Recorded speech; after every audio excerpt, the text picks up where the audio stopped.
The declaration arrived on every known world at exactly the same moment. Across thousands of star systems, communication arrays interrupted broadcasts, commercial networks paused transmissions, and military channels automatically switched to emergency priority. Citizens from 100 species looked up from their daily lives as the insignia of the Carthan Dominion appeared on public screens. The Dominion's Supreme Executor stood before a massive banner displaying the Empire's crest. Behind him stretched ranks of armored officers and war banners collected from conquered civilizations. His voice echoed across the galaxy. To the governing authorities of Earth and all human-controlled territories, this message serves as official notice. The Carthan Dominion hereby declares a state of total war against humanity. A brief silence followed. Then the broadcast continued. Your expansion into regions designated for Carthan interests has been judged an act of interference. Effective immediately, all human assets, colonies, fleets, and installations are considered legitimate military targets. Resistance will be met with complete eradication. The transmission ended. For a few seconds, the galaxy remained quiet. Then came laughter. Not from humans. From everyone else. The idea of humanity fighting a major galactic war seemed almost absurd. Humans were traders, negotiators, explorers.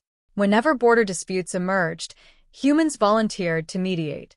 When disasters struck distant colonies, human relief ships were often the first to arrive. Their diplomats were respected, their scientists admired, and their merchants welcomed almost everywhere. Nobody associated humanity with military power. In fact, many species viewed humans as unusually cooperative.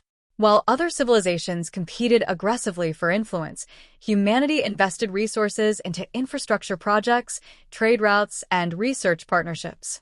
Their fleets were visible throughout known space, but rarely in combat roles.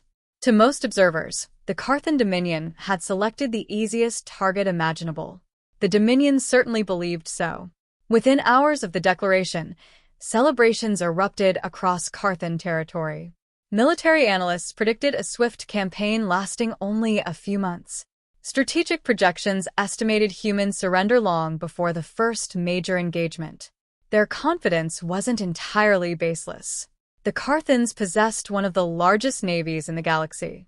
Their warships outnumbered those of most neighboring powers combined. Entire civilizations had surrendered simply upon witnessing the scale of Dominion fleets. Humanity, by comparison, appeared unremarkable. Their military expenditures were moderate. Their defensive deployments were limited. Their borders lacked the intimidating fortifications common among rival empires. To Carthan intelligence services, the conclusion seemed obvious. Humans had grown comfortable, peaceful, soft. A classified report delivered to the Supreme Executor summarized the situation in a single sentence. Human resistance capability is assessed as minimal. The report was met with approval. Plans for invasion proceeded immediately. Strike fleets received deployment orders. Logistics networks shifted to wartime production. Recruitment centers filled with volunteers eager to participate in what many believed would be a historic conquest. Meanwhile, journalists across known space discussed Earth's likely response. Some predicted negotiations. Others expected surrender. A few speculated that humanity might offer territorial concessions to avoid conflict entirely. When Earth's official response finally arrived, billions tuned in to watch. The human representative appeared alone. No military officers stood behind him. No displays of force accompanied the message. His expression remained calm. The governments of Earth acknowledge receipt of the Carthan Dominion's declaration. He paused briefly. Your message has been received. That was all. No threats. No warnings. No demands. Just a simple acknowledgement. The reaction throughout the galaxy was immediate. Commentators interpreted the response as fear. Political analysts described it as weakness. Military experts pointed to it as proof that humanity understood its hopeless position. The Carthans were delighted. To them, the response confirmed every assumption they had made. Yet far from the public broadcasts and media speculation, inside a secured diplomatic chamber orbiting Earth, the same human ambassador listened as aides expressed concern over the coming invasion. For several moments he said nothing. Then he looked toward the stars displayed beyond the station's observation window. A faint smile crossed his face. "They think silence means fear," he said quietly. One of the aides asked whether the Dominion understood what they were starting. The ambassador's smile widened slightly. "No." He folded his hands behind his back and continued watching the distant lights of space. "They're making the same mistake every predator makes. And soon they'll learn why humans stopped needing predators a very long time ago." While Carthan fleets assembled for what they expected to be a routine conquest, a different operation quietly unfolded inside the Dominion's intelligence network. The declaration of war had triggered a full review of humanity. Standard procedure required analysts to gather every available piece of information about an enemy before major military operations began. Most expected the review to confirm existing assumptions. Instead, it raised questions. The first anomaly appeared in historical survival models. According to accepted galactic science, intelligent life evolved most successfully on stable worlds. Moderate climates, predictable ecosystems, and limited environmental threats gave developing species the best chance of reaching space. Earth matched none of those criteria. The more researchers examined humanity's homeworld, the less sense it made. Their planet experienced violent tectonic activity capable of reshaping continents. Massive storms regularly devastated entire regions. Oceans produced destructive waves powerful enough to erase coastal settlements. Seasonal temperature swings would have been classified as hazardous on most inhabited worlds. Yet environmental dangers were only the beginning. Earth's biosphere seemed designed to kill anything that lowered its guard. Predators hunted from land, sea, and sky. Venomous creatures existed in nearly every major ecosystem. Microscopic organisms evolved constantly, forcing humans into an endless struggle against disease. Food sources could disappear unexpectedly. Natural disasters struck with little warning. One analyst spent 3 days reviewing ancient Earth records before submitting a formal complaint. He believed portions of the database were corrupted. They weren't. Human ancestors had survived all of it, generation after generation, for hundreds of thousands of years. The discoveries sparked deeper investigation. Researchers expected to find evidence that humans possessed unusual biological advantages: extraordinary strength, superior speed, natural armor, enhanced senses. They found none. Compared to many galactic species, humans appeared remarkably average. That realization was somehow more disturbing. Earth had not produced dominant life through physical superiority. Humans survived because they adapted. Whenever nature created a new threat, humans developed a response. When predators hunted them, they invented weapons. When winters threatened starvation, they learned agriculture. When disease spread, they created medicine. When distance separated populations, they built transportation networks. Again and again, humanity encountered obstacles that should have destroyed them. Again and again, they solved the problem. A senior intelligence director began reviewing records of human conflicts. The numbers were staggering. Before reaching space, humans had fought thousands of wars. Some lasted years. Others lasted generations. Entire civilizations rose and collapsed through continuous competition. Most species considered warfare an unfortunate phase of development. For humans, it had been a recurring feature of history. Yet every conflict taught them something. Strategy improved. Technology advanced. Methods evolved. Even their failures became sources of knowledge. The director eventually reached a troubling conclusion. Most civilizations learned peace because they lacked experience with war. Humans learned peace because they possessed too much experience with it. That distinction changed everything. Further analysis uncovered declassified military studies dating back centuries. One report drew particular attention among Dominion planners. It described a consistent pattern observed throughout human history. When conditions were favorable, humans preferred cooperation. When threatened, humans became resourceful. When pressured, humans became dangerous. But when cornered with no acceptable path of retreat, they transformed into something far worse. The report referred to this phenomenon as adaptive escalation.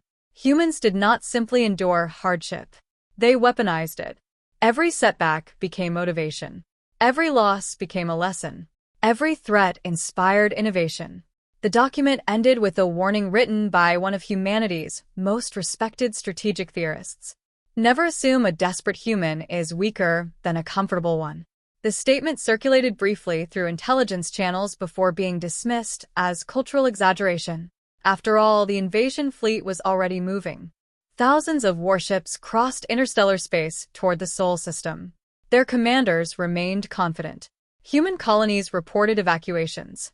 Trade routes grew quiet. Several border outposts were abandoned entirely. To the Carthans, the evidence pointed toward surrender before the fighting had even begun. As the first armada emerged from faster-than-light transit near the outer edge of human territory, officers gathered on command decks expecting to witness panic. Instead, long-range sensors returned something unexpected. No defensive formations. No interception forces. No massive military response. The approaches to the Sol system appeared almost empty. Carthan commanders exchanged satisfied looks. The strongest evidence yet had finally arrived. Humanity was running, and the Dominion believed victory was already within reach. None of them realized they had just entered the opening move of a game humans had been mastering since before they invented civilization. The Carthan armada advanced deeper into human territory without encountering meaningful resistance. For military commanders accustomed to hard-fought campaigns, the operation felt almost disappointing. Fleet after fleet crossed the outer regions of the Sol system while long-range scanners reported only scattered civilian traffic and abandoned installations. Several officers openly discussed how quickly Earth would surrender once their warships entered orbit. The confidence spread throughout the fleet. Victory celebrations were already being planned before the first shot had been fired. Then the supply report started arriving. At first, the problems appeared minor. A convoy transporting fuel reserves missed a scheduled checkpoint. Navigation officers blamed a technical malfunction. Hours later, another transport vanished while crossing a secure route that had functioned perfectly for years. Then a third disappeared.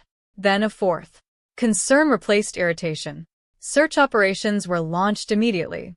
Nothing was found. No wreckage. No distress signals. No evidence of enemy activity. Entire cargo groups simply ceased to exist. The Carthan command staff ordered comprehensive diagnostics across the invasion network. The results made no sense. Communication relays began producing conflicting data.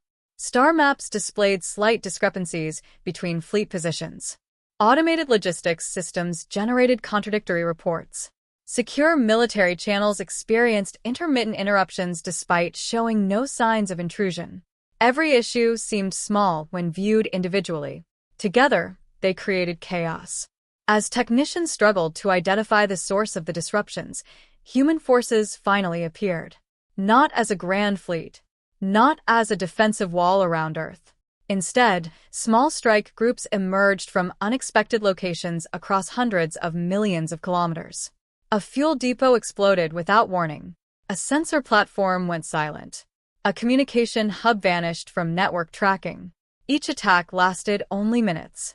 By the time Carthan vessels responded, the humans were gone.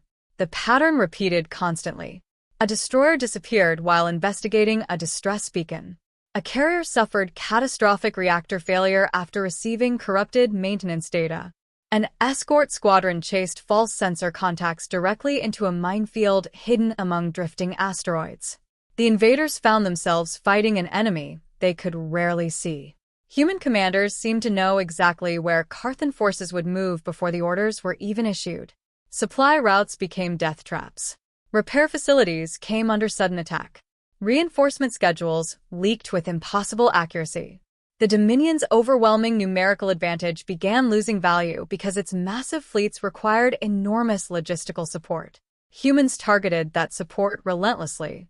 Food, fuel, communication, navigation. Every dependency became a vulnerability. Every vulnerability became a target. Weeks passed. The invasion stalled. Then it started moving backward. Ships that should have been advancing toward Earth were being redirected to protect convoys. Offensive operations were suspended while commanders attempted to stabilize increasingly fragile supply lines. Humanity never offered them a decisive battle. That was the most frustrating part. The Carthans had prepared for fleets, formations, and conventional warfare. Instead, they found themselves fighting uncertainty. Every transmission could be compromised.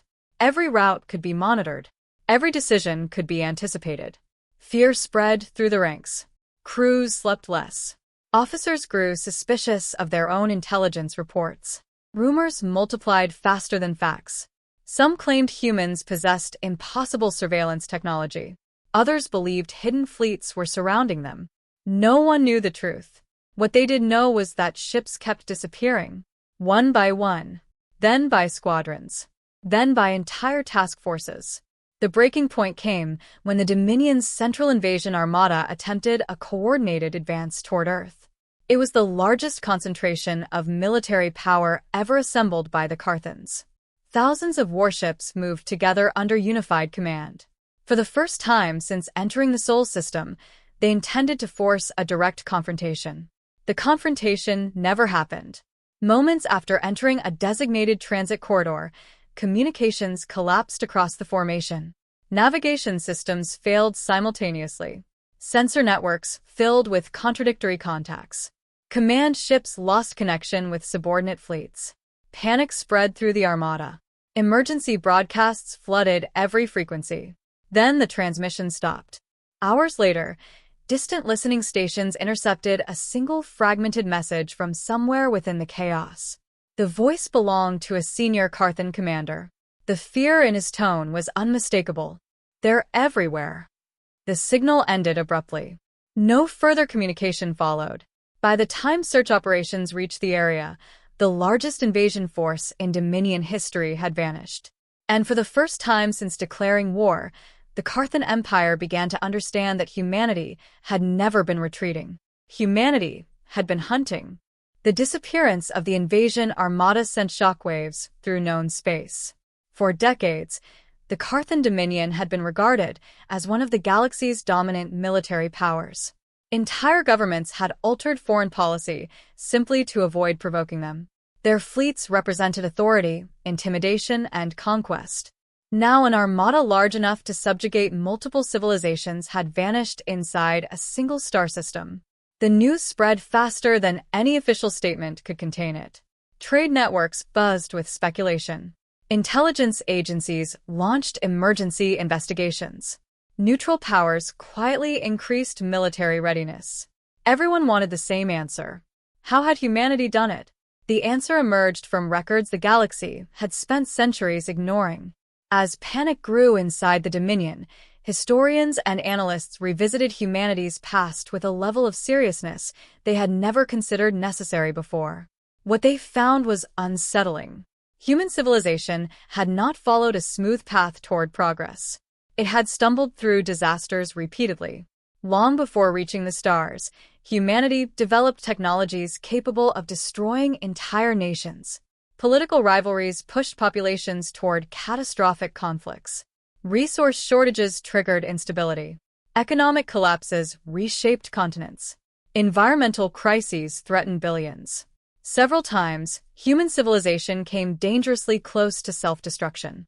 Yet every crisis left behind something valuable: experience.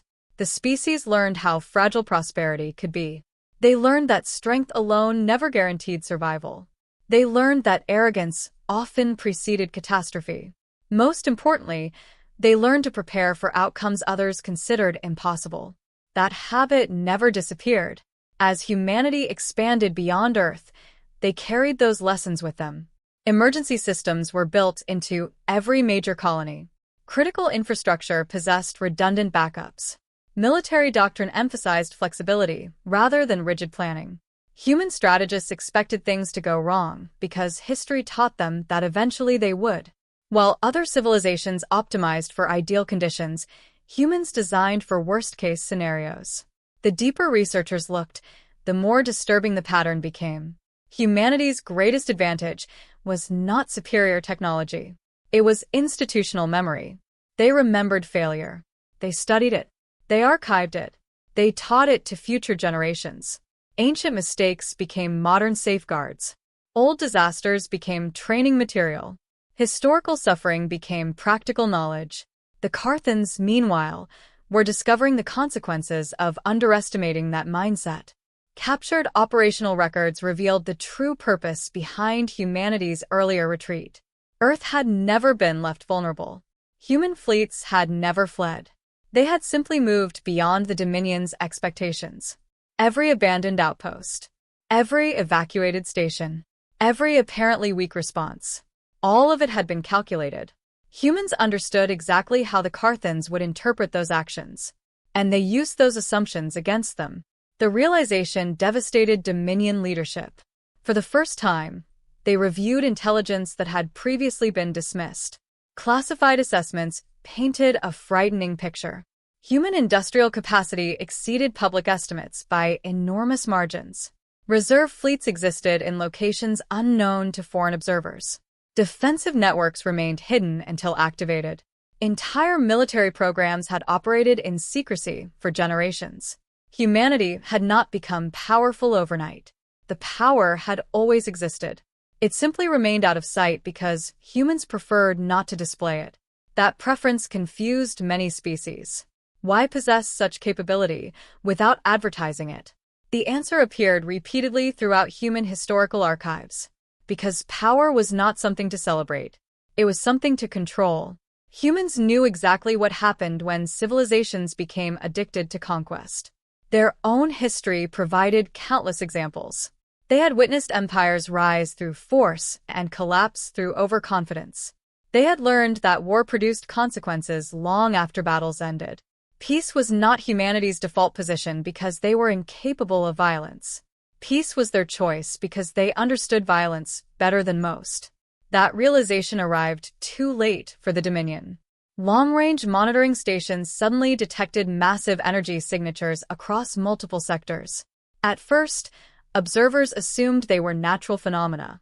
Then the signals multiplied, and multiplied again. Hundreds of contacts appeared, then thousands. The data streams became impossible to ignore. Human fleets were mobilizing. Not scattered strike groups. Not hidden raiders. The full weight of human military power. For years the galaxy had wondered whether humanity possessed a true war fleet. Now, they had their answer. Formation after formation emerged from deep space transit corridors with precise coordination. Their destination was unmistakable. They were not heading toward disputed territory. They were not moving to defend Earth. Every course vector pointed toward the heart of the Carthan Dominion.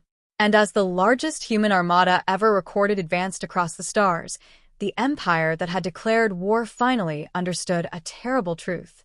Humanity's restraint had never been evidence of weakness. It had been a gift. And that gift had just expired. Across the Carthan Dominion, emergency sirens echoed through worlds that had never known fear. For generations, the Empire had been the threat others worried about. Its fleets dictated borders. Its leaders issued ultimatums. Its armies expanded territory whenever resistance seemed weak. Now, every long-range sensor in the Dominion reported the same impossible reality. Human forces had reached their borders. Not a task force. Not a retaliatory strike group. An armada. The sheer scale stunned military planners. Thousands of warships occupied strategic positions throughout Carthan space. Supply routes were cut. Defensive networks were surrounded. Critical infrastructure stood exposed. Yet something confused everyone. The attacks never came. Hours passed. Then days. Human vessels maintained formation but opened fire nowhere. No planetary bombardments occurred. No cities burned. No civilian targets were threatened. The Carthans had prepared for annihilation. Instead, they received silence. Inside the Dominion's capital system, panic spread through government circles. Officials reviewed evacuation plans. Military commanders proposed desperate counterattacks. Intelligence directors warned that any aggressive action would likely trigger complete defeat. The situation seemed hopeless. Then every communication network in known space activated simultaneously. Civilian channels. military frequencies, commercial relays, diplomatic networks. A single transmission appeared everywhere. The speaker was the same human ambassador who had acknowledged the original declaration of war. He stood calmly before the camera. Behind him stretched no displays of military power, no victorious celebrations, no trophies from conquered enemies, only a simple emblem representing Earth. When he began speaking, billions listened. You declared war believing humanity feared conflict. His voice remained steady. You believed our preference for cooperation meant we lacked the ability to fight. Across the galaxy, silence followed every word. You measured our restraint and mistook it for weakness. The ambassador paused briefly, then continued. Your fleets entered our territory expecting surrender. Instead, you encountered the consequence of underestimating a species shaped by hardship. Images appeared beside him. Ancient Earth, storms crossing oceans, volcanoes erupting, frozen landscapes, dense forests, deserts stretching beyond horizons. The worlds that created humanity. We survived environments that tried to kill us. The images changed. Early civilizations, scientific breakthroughs, historic rebuilding efforts, generations overcoming disaster after disaster. We survived our mistakes. Then came the final sequence. Humans helping other species. Human medical ships arriving during crises. Human engineers rebuilding damaged colonies. Human diplomats negotiating peace agreements. We learned that survival alone is not enough. The ambassador looked directly into the camera. We did not defeat your invasion because we are stronger. We defeated it because we understand war. His expression hardened slightly. We know what happens when victory becomes more important than wisdom. We know what happens when power exists without restraint. We know because we lived through those mistakes ourselves. The message reached every corner of the Dominion. Every soldier, every civilian, every leader. Humanity had every advantage. Humanity could continue. Humanity could destroy the Empire. Everyone knew it. The ambassador knew it too. Yet his next words changed everything. We did not come here for revenge. The statement produced disbelief throughout the galaxy. Human fleets remained in perfect position to end the war permanently. Still they waited. We came here to end the war. Formal terms appeared on countless screens. The conditions were remarkably simple. Immediate surrender. Withdrawal from occupied territories. Reparations for damages caused by the invasion. Permanent diplomatic oversight to prevent future aggression. No extermination. No occupation. No humiliation. Only peace. For a long moment, Dominion leadership debated their options. The debate accomplished little. They had none. Within hours, the Carthan government accepted every condition. The war officially ended. Celebrations erupted across worlds that had feared a conflict without limits. Trade resumed. Borders stabilized. Diplomatic channels reopened. But the most significant change occurred in the minds of the galaxy's inhabitants. Humanity was no longer viewed as merely friendly traders and negotiators. Now everyone understood the truth. The species famous for seeking peace was also the species most capable of waging war. Not because humans were naturally violent, not because they desired conquest, but because they had spent thousands of years learning exactly why those things should be avoided. Years later, students across countless civilizations would study the conflict that reshaped galactic history. The lesson remained unchanged. The galaxy had searched for the most lethal species alive. In the end, it discovered that the deadliest species was also the one most determined never to prove it, until someone gave them no other choice.